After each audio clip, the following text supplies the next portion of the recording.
ಇವತ್ತು ನಮ್ಮ ಲಂಡಿ ಮಹೇಶ್ ಅವರಿಗೆ ಹೆಣ್ಣು ನೋಡುವ ಕಾರ್ಯಕ್ರಮ. Congratulation brother. ಅಬ್ಬಬ್ಬಬ್ಬ ಲ್ಯಾಟ್ರಿ. ನಮಸ್ಕಾರ ಎಲ್ಲರಿಗೂ, ಜೈ ಶ್ರೀರಾಮ್. 100 ಡೇಸ್ ಫಿಟ್ನೆಸ್ ಚಾಲೆಂಜ್ ನ ಡೇ 15ಕ್ಕೆ ನಿಮಗೆಲ್ಲ ಸ್ವಾಗತ. ಬರ್ರಿ ಇವತ್ತಿನ ರನ್ನಿಂಗ್ ಇಲ್ಲ ವಾಕಿಂಗ್ ಮಾಡೋಣ ಅಂತ ನಾನು ಬಂದೆ ಸೀದಾ ರೋಡಿಗೆ. ಅಲ್ಲಿ ನಮ್ಮ ದುಶ್ಮನ್ ನಾಯಿ ಇತ್ತು. ಅದನ್ನ ಸುಮ್ನೆ ಬಿಟ್ರೆ ನಮಗೆ ಅವಮಾನ ಅಂತ ಸುಮ್ನೆ ಜಲಕ್ ಕೊಟ್ಟೆ ನೋಡಿ ಗೈಸ್. ನಮ್ ದುಶ್ಮನ್ ನಾಯಿನ ಕಾಡ್ಸೋದ್ರಲ್ಲಿ ಒಂಥರ ಮಜಾ. ನೀವು ಟ್ರೈ ಮಾಡಿ ಗೈಸ್.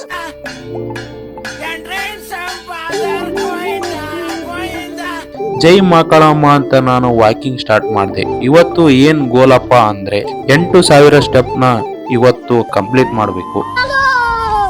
ಇವತ್ತು ಆಗೋದಾಗ್ಲಿ 8,000 ಸ್ಟೆಪ್ ನ ಕಂಪ್ಲೀಟ್ ಮಾಡಬೇಕು ಅಂತ ಅನ್ಕೊಂಡಿದ್ದೆ. ವಿಧಿಯ ಕೈವಾಡ ಅದು ಆಗ್ಲಿಲ್ಲ. 7,500 ಸ್ಟೆಪ್ ಅಷ್ಟೇ ಆಗಿತ್ತು. ಅದನ್ನ ಮುಗಿಸಿ ಮನೆಗೆ ಹೊರಟಿದ್ದೆ. ಅಲ್ಲಿ ಇನ್ನೊಬ್ರು ವಾಕಿಂಗ್ ಸ್ಟಾರ್ಟ್ ಮಾಡ್ತಾ ಇದ್ರು.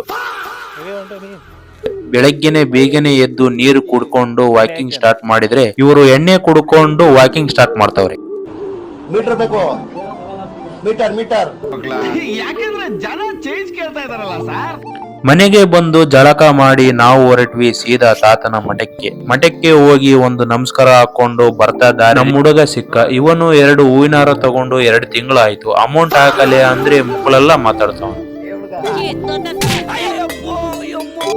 ಅದನ್ನ ಮುಗಿಸ್ಕೊಂಡು ಅಂಗಡಿ ಓಪನ್ ಮಾಡಿದೆ. ಇವತ್ತು ಒಂದು ಖುಷಿ ವಿಚಾರ ಇದೆ ಮತ್ತು ಒಂದು ದುಃಖದ ವಿಚಾರ ಇದೆ. ಫಸ್ಟ್ ದುಃಖದ ವಿಚಾರ ಹೇಳ್ತೀನಿ ಬನ್ನಿ ಗಾಯ್ಸ್. ಅದು ಏನಪ್ಪಾ ಅಂದ್ರೆ ನಮ್ಮ ಜೀವ ಜ್ಯೋತಿ ಅರುಣ್ ಅವರು 1 ವರ್ಷದಿಂದ ಕೆಲಸಕ್ಕೆ ಹೋಗ್ತೀನಿ ಅಂತ ಹೇಳಿ ಇವತ್ತು ಊರ್ ಬಿಡ್ತಾವ್ರೆ. ಅಲ್ಲ ಒಂದು ವಿಡಿಯೋ ಮಾಡ್ಕೊಂಡೆ ವ್ಲಾಗ್ ಹಾಕಕ. ಇದೇ ದುಃಖದ ವಿಚಾರ. ಖುಷಿ ವಿಚಾರ ಏನಪ್ಪಾ ಅಂದ್ರೆ ನಮ್ಮ ಲಂಡಿ ಮಹೇಶ್ ಅವರು ಹೆಣ್ಣು ನೋಡಕ್ಕೆ ಇವತ್ತು ಹೋಗ್ತಾ ಇದ್ದಾರೆ. ಏನ್ ಸರ್ ಕಳೆ ರಾಜ್ಕುಮಾರ ಇದ್ದಂಗಿದ್ದೀರಾ ನೋಡಿ ಸರ್, ಎಷ್ಟು ಚೆನ್ನಾಗಿ ಕಾಣಿಸ್ತಾ ಇದ್ದೀರಾ. ನನ್ ಹುಡುಗರು ಈ ಸುರ ಸುಂದರ ಅಂಗನಿಗೆ ಹೆಣ್ಣ ಕೊಡಕ್ಕೆ ಮಂಡ್ಯದಲ್ಲಿ ಕ್ಯೂ ನಿಂತವ್ರೆ.